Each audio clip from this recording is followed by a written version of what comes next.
ಎಲ್ಲರಿಗೂ ನಮಸ್ಕಾರ. ನಾನು ಡಾಕ್ಟರ್ ವೆಂಕಟರಮಣ ಹೆಗಡೆ, ವೇದ ವೆಲ್ನೆಸ್ ಸೆಂಟರ್ ಶಿರ್ಸಿ. ಆತ್ಮೀಯರೇ, ಇವತ್ತು ಮಾನಸಿಕ ಒತ್ತಡ ಅನೇಕರನ್ನ ಕಾಡ್ತಾ ಇದೆ.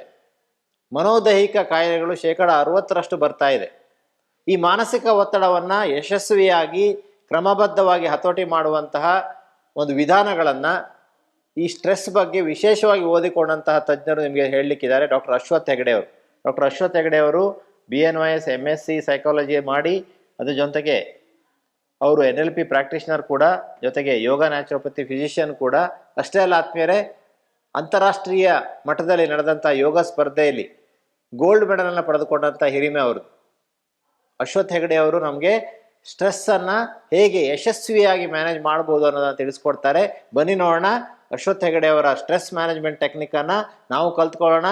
ತನ್ಮೂಲಕ ನಮ್ಮ ಸ್ಟ್ರೆಸ್ಸನ್ನು ಕಡಿಮೆ ಮಾಡಿಕೊಂಡು ನಾವು ಆರೋಗ್ಯವಾಗಿರೋಣ. ನಮಸ್ಕಾರ ವೀಕ್ಷಕರೇ, ನೀವು ನೋಡ್ತಾ ಇದ್ದೀರಾ ನಿಸರ್ಗಮನೆ ಯೂಟ್ಯೂಬ್ ಚಾನಲ್. ನಾನು ನಿಮ್ಮ ಡಾಕ್ಟರ್ ಅಶ್ವಥ್ ಹೆಗಡೆ. ನಾನೊಬ್ಬ ಕೌನ್ಸಿಲರ್ ಹಾಗೂ ಯೋಗ ಹಾಗೂ ನ್ಯಾಚುರೋಪತಿ ವೈದ್ಯ.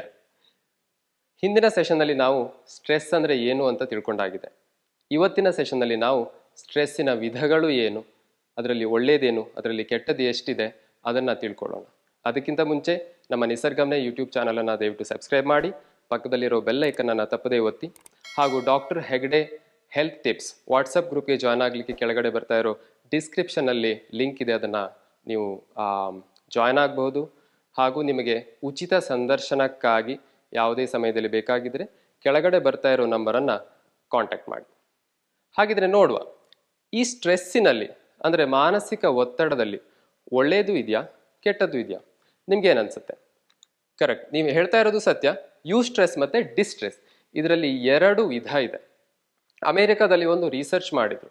ಆ ರಿಸರ್ಚ್ನಲ್ಲಿ ಏನು ಮಾಡಿದ್ರು ಅಂದರೆ, ಒಂದು ದೊಡ್ಡ ಯೂನಿವರ್ಸಿಟಿನಲ್ಲಿ 500 ಜನ ಸ್ಟೂಡೆಂಟ್ಸ್ಗಳಿಗೆ ಹೇಳಿದರು, ಓದೋದಂದರೆ ಒಳ್ಳೆಯದಲ್ಲ, ನಿಮಗೆ ಓದೋದ್ರಿಂದ ಸ್ಟ್ರೆಸ್ ಸಿಗುತ್ತೆ, ಹಾಗೂ ಸ್ಟ್ರೆಸ್ಸಿಂದ ನಿಮ್ಮ ಎಕ್ಸಾಮ್ ಸ್ಕೋರ್ ಎಲ್ಲ ಕಡಿಮೆ ಆಗುತ್ತೆ, ಜೀವನದಲ್ಲಿ ಸ್ಟ್ರೆಸ್ ಅಂದರೆ ಒಳ್ಳೆಯದಲ್ಲ ಅಂತ ಹೇಳಿದರು.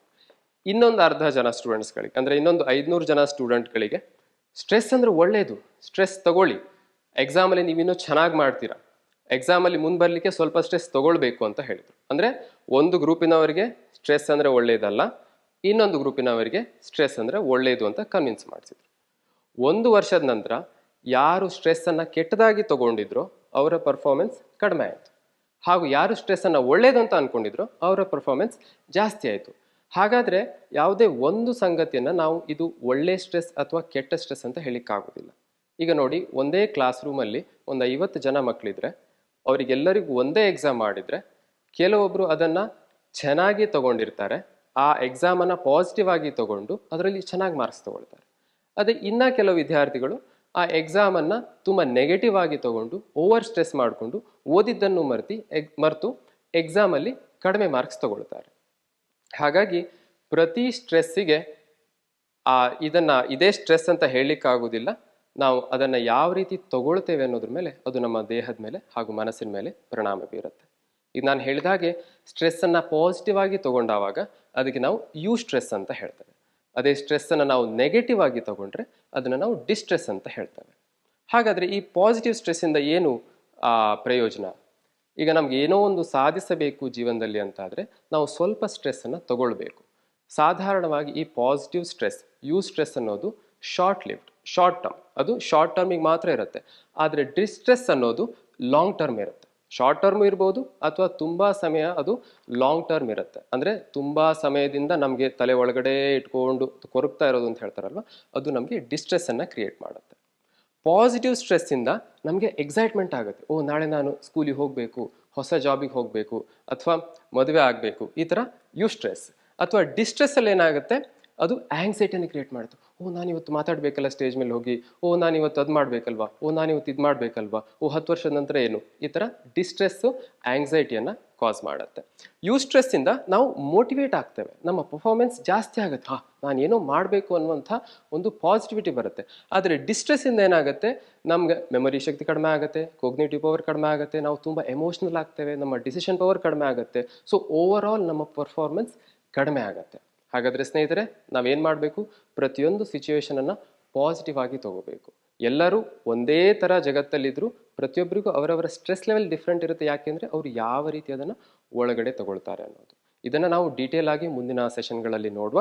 ಹಾಗೂ ಇವತ್ತಿನ ಟಿಪ್ ಏನು? ಮೈಂಡ್ಫುಲ್ನೆಸ್. ಸೊ ನಿಮಗೆ ಈಗ ಈ ಕ್ಷಣಕ್ಕೆ ಸ್ಟ್ರೆಸ್ ಆಗ್ತಿದೆ ಅಂತಾದರೆ ಮೈಂಡ್ಫುಲ್ನೆಸ್ ಅಭ್ಯಾಸ ಮಾಡಿ. ಮೈಂಡ್ಫುಲ್ನೆಸ್ಸನ್ನು ನಾವು ಹಲವಾರು ರೀತಿಯಲ್ಲಿ ಅಭ್ಯಾಸ ಮಾಡ್ಬೋದು. ಸಿಂಪಲ್, ನಮ್ಮ ದೇಹದಲ್ಲಿ ಏನೇನು ಕ್ರಿಯೆಗಳು ಆಗ್ತಾ ಇದೆ ಅದನ್ನು ಗಮನಿಸುವುದೇ ಮೈಂಡ್ಫುಲ್ನೆಸ್. ಅಥವಾ ನಿಮ್ಮ ಸುತ್ತಮುತ್ತ ಏನು ಆಗ್ತಾ ಇದೆ ಅದನ್ನು ಮಾತ್ರ ಗಮನಿಸುವುದೇ ಮೈಂಡ್ಫುಲ್ನೆಸ್. ನೀವು ಮನೆಯಲ್ಲಿದ್ದರೆ ಸುಮ್ಮನೆ ಕಿಟಕಿಯಲ್ಲಿ ಕೂತ್ಕೊಂಡು ಗಿಡ ಮರಗಳನ್ನು ನೋಡಿ, ಅಥವಾ ಗಿಡ ಮರಗಳೇ ಇಲ್ಲ, ನೀವು ಸಿಟಿಯಲ್ಲಿ ಇದ್ದೀರಾ, ಕೂತ್ಕೊಂಡು ಸುಮ್ಮನೆ ಹೋಗ್ತಾ ಬರ್ತಾ ಇರೋ ವಾಹನಗಳನ್ನು ನೋಡಿ, ಅಥವಾ ನಿಮ್ಮ ಮನೆಯಲ್ಲೇ ಇರುವಂಥ ನಾಯಿ ಬೇಕು ಏನೋ ಸಾಕಿದರೆ ಅವುಗಳ ಜೊತೆ ಕಾಲ ಕಳೆಯಿರಿ, ಮಣ್ಣಿನ ಜೊತೆ ಸಂಪರ್ಕ ಹೊಂದಿ, ಸ್ವಲ್ಪ ಮ್ಯೂಸಿಕ್ ಕೇಳಿ, ಅಥವಾ ಏನೋ ಚಾಂಟಿಂಗ್ ಮಾಡಿ. ಈ ಕ್ಷಣದಲ್ಲಿ ನಿಮ್ಮ ಪಂಚೇಂದ್ರಿಯಗಳನ್ನು ತೊಡಗಿಸಿಕೊಳ್ಳುವುದೇ ಮೈಂಡ್ಫುಲ್ನೆಸ್. ಹಾಗಾದರೆ ಈ ಮೈಂಡ್ಫುಲ್ನೆಸ್ ಅಭ್ಯಾಸ ಮಾಡಿ ಏನಾಯಿತು ಅಂತ ನಮಗೆ ಕಮೆಂಟ್ ಬಾಕ್ಸಲ್ಲಿ ತಿಳಿಸಿ. ಹಾಗೂ ಮುಂದಿನ ಸೆಷನ್ನಲ್ಲಿ ನಾವು ಸ್ಟ್ರೆಸ್ ಬಗ್ಗೆ ಇನ್ನೂ ಹೆಚ್ಚು ತಿಳ್ಕೊಳ್ಳುವ. ನನ್ನ ಹೆಸರು ಡಾಕ್ಟರ್ ಅಶ್ವಥ್ ಹೆಗಡೆ.